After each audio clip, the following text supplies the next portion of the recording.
Hey, bravo. We just made something. If not music, we made a beat, right? Maybe you're here on your own. Maybe you know the person next to you. But together, we formed community and made something. Sometimes I think we make things too complicated. That was pretty simple. I mean, I started snapping. There was a little, but people picked up. You all picked up on it. No direction. We knew. Organically, we're a community and we created something. Sometimes we don't know what to do. Sometimes it's not that clear. And how this story unfolds for me and for Greater Impact is a few years ago, about 8 years ago, 9 years ago, I had what I realized was another burnout. I didn't really have the vernacular for that. And I left full-time work where I had been very successful. And everyone says to me, Danica, because that's my name, you should run your own company. Okay. December 2019, I launched my company, Constellations. By March, I have 6 contracts. I'm thinking this is going okay. That was March 2020. Yeah, you remember too? Everything went dark. I mean, not a metaphor, that was it. So the company that I launched wasn't happening. And I myself, I realized hadn't quite recovered and had that rest time that I'd needed. We're not always able to do that. I was lost. I was lost personally and professionally. So what do you do? When you're in that dark and wilderness, what do you do? I didn't know. And I joined a 12-week program, and it was for bootstrappers, entrepreneurs who were bootstrapping their own business, not taking investment from others, but creating our own thing.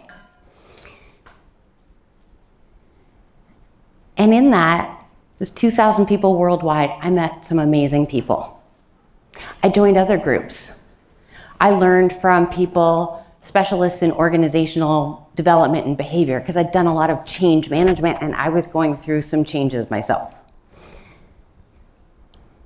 And what I learned was pretty interesting. But before I could apply that learning, I really found I was stuck and I could articulate that. And in this workshop, we were meant to help each other. And a few times, some of the people said to me, Danica, you have helped me so much with my business. How can I help you? What do you do? You ever have that question? Oh, hi, what do you do? Or because they were super supportive, well, what do you do well that you like to do? I don't know. Those are not 3 words I'm used to saying, and I'm okay asking for help, but I had no direction. So one of them said, you're a good speaker, why don't you make a video? So I made a video about what I do well that you wouldn't put on your CV. It's my anti-CV. I'm 6 feet tall. I find 4-leaf clovers. That's a weird gift, but I do. I find legal parking spaces.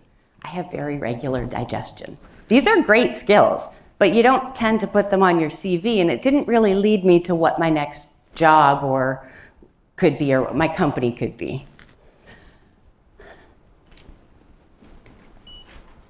So I looked at the learning. One of the things I learned from an evolutionary biologist is that actually the caterpillar has in its DNA the butterfly. Now, I don't know about their consciousness. I don't know if they know. But what an amazing metamorphosis. You're in the cocoon and you're not a caterpillar anymore. And in fact, if you help it out, it can't fly. It may die. It needs to move and build those muscles to fly. Okay, I've been a caterpillar. When you're in those dark moments of change, you know things have changed, but you don't know what it's going to be. We don't know the new paradigm. Okay, so I'm in the cocoon and I know something's different, and I'm seeing some colors. Let me give you some frameworks. Some of the things that I learned, I'll share my learning. So I learned about the Cynefin framework, which is this, from Dave Snowden, Agile. It's used in Agile frameworks.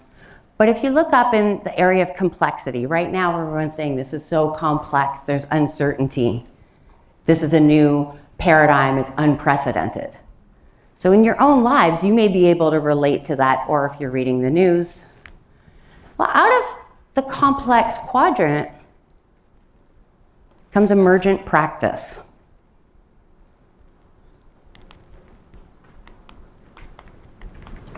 And then no slides come next. After that, there's okay, there we go. There's another system that I learned about.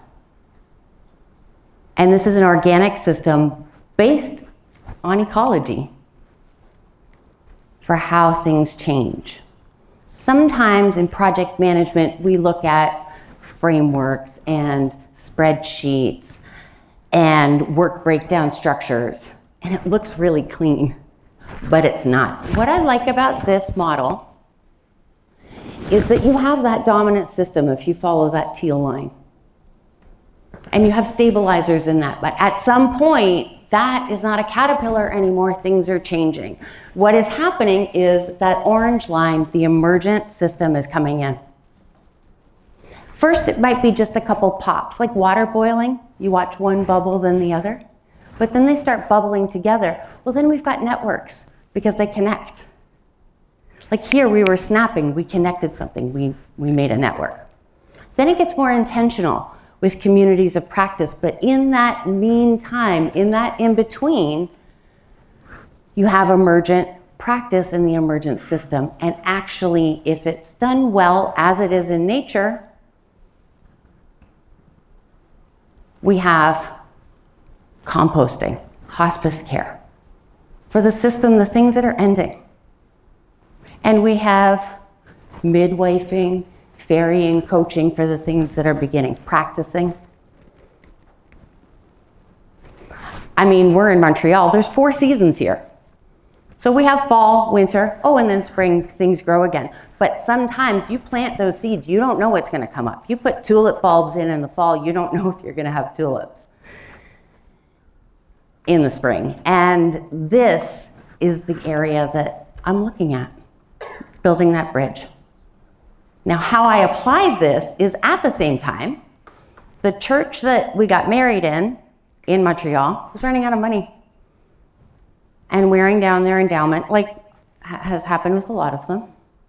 There were also a lot of community groups there. Women Aware, Action Refugee, Alcoholics Anonymous.